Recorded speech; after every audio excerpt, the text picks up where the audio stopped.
Everybody always tells you don't time the stock market, but what happens if you actually time the stock market? Has anybody ever done the calculations? Well, we're going to take a small moment in time and we're going to actually calculate what happens between the person that only buys when the market is going up and the person that only buys when the market is going down. And we're going to see what the difference is between somebody who lost maybe $800 and somebody who may have made over $400,000 based on their market timing. And it's funny, you see these articles like this one. Behavioral finance expert says FOMO, fear of missing out is what that means, will really derail an investor. And then we hop over here where it says how fear destroys your wealth when the market is in turmoil. And that's the whole thing. What we're going to do, we're going to look at two different people. And if you're a fan of this channel, you know I like to use Excel documents to show the actual numbers. And that's exactly what we're going to do. Person number one, let me introduce you to this person. Their name is Newbie McCut. And why do we call them that? Well, because they're a noob in the stock market. They just started out with investing and they basically know nothing about the stock market. And the reason their last name is McCut is because anytime that the market goes down and we're in a fear mode,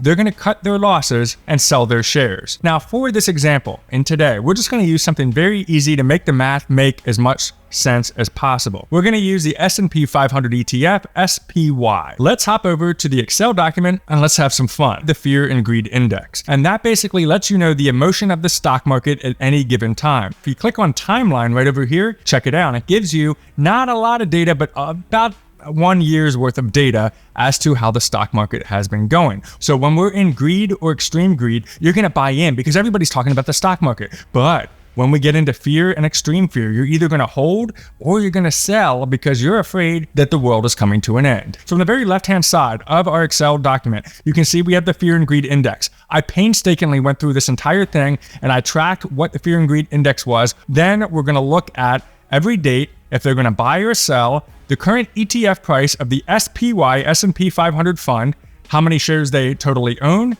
the cost, and their portfolio value. And we're going to see what happens if you time the market. On October 20th, we're in greed territory, so they're going to buy one full share every single day. Now, I know that's not practical. People don't have $400 a day to put down into the S&P 500 fund, but just to make the math make a little bit more sense and make it a little bit more round, that's why I'm doing this. We're in this Fear and Greed Index all the way down here. November 9th, we're now in extreme greed. Everybody's loving it. The stock market's amazing. Look at the share price of SPY, $469 per share. Compare that to back here when it was at $443, or even back in January 1st of 2021 at only $381 a share. So here we are in extreme greed, greed, and this person is just buying up the shares. But then on November 26th, the day after Thanksgiving, maybe people had a little bit too much turkey, but they're in fearful territory now. Things aren't looking as good as they once did. So they're going to stop buying. That's all. They're just going to stop buying. Now, right now, as of this time, because they've been buying up, they now have 26 shares, and that 26 shares is worth a total of $12,117. Now you can see it is starting to drop down a little bit to $12,020,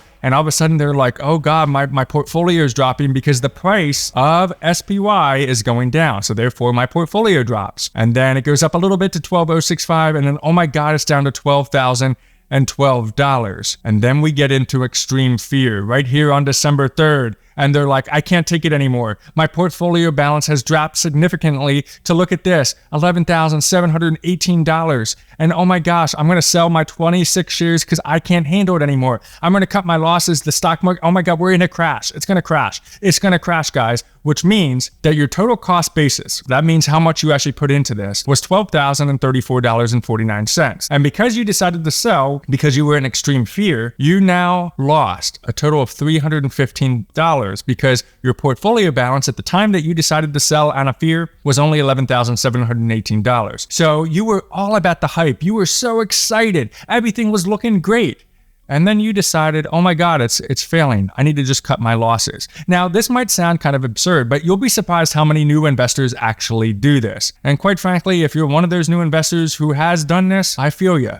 But hopefully this video helps you in feeling a little bit more confident about your investment decisions. Because if they would have just held on and said, okay, I'm going to close my app, I'm not going to look at my portfolio balance. If you're looking at this at $450 a share, if they would have just held on a little bit, it goes back up to $470 a share in December 13th. They could have actually sold for a little bit of a profit if they would have just held on a little bit, just a little bit. But they didn't. They sold, and now they have 0 shares all the way through this fear territory, all the way to, December 27th. We're now on greed. Somebody on YouTube says, hey, the stock market's going back up. I'm bullish. I'm all in to the moon. And so they decide to start buying once again, one share every single day. And as you can see, this continues on all the way through. They hold off on this period when we're in neutral territory, buy 3 more shares. Now we're up to about 10 shares. And then all of a sudden, here we go again. Fear sets in at the end of January. And then extreme fear sets in and they say, I can't take it anymore. This is too scary. Here we are again. The stock market is an absolute scam. So they decide to sell 10 shares. And because of that, their 10 shares, their cost basis was $4,735. But unfortunately, the portfolio balance at the time of selling is only $4,320, which means they're losing yet again another $415.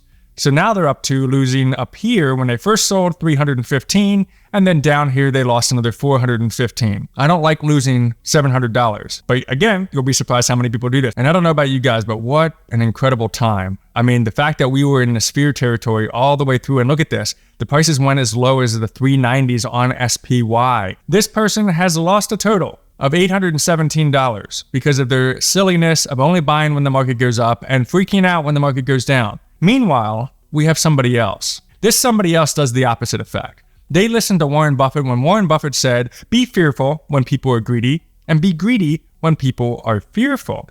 Kind of the other opposite of Newbie McCut. So we have Vecna McFearbucks. I'm going to build my wealth based on your fear. So they buy 1 share because we're in fear territory on September 27th. And then they just hold off because we go into greed. And they're not going to buy when the market's greedy because they're listening to Warren Buffett. So here they are. It's the opposite effect. Not waiting.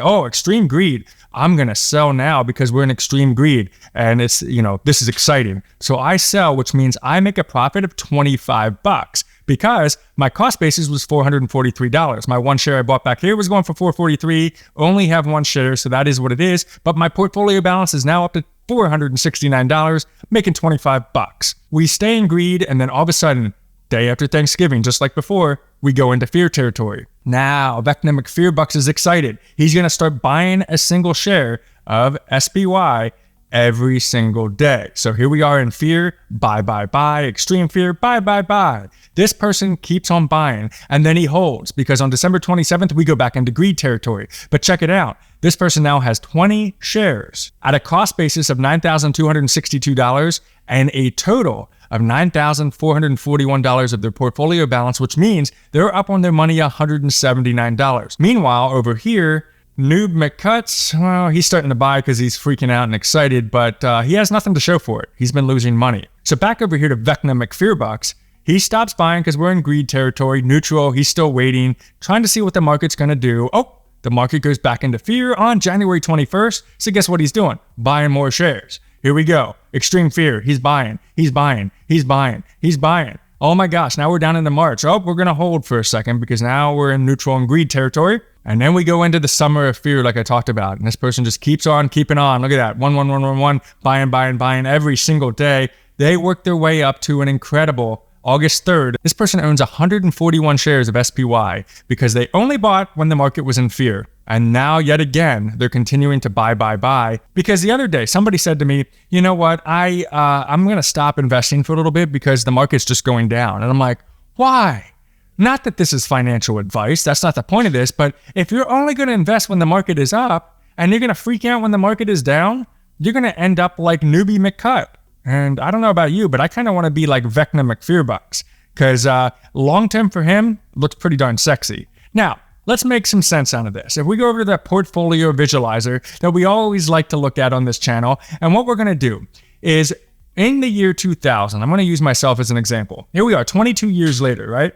I'm going to invest $500 every single month into SPY. And whether it's in a retirement account, brokerage account, doesn't really matter.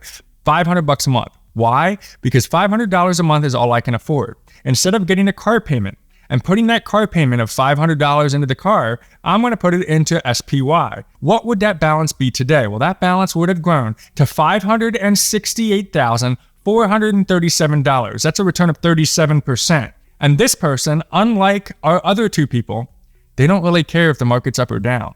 They're just dollar cost averaging. Every single month, I don't care if we're in extreme greed, I don't care if we're in extreme fear. $500 is going into SPY.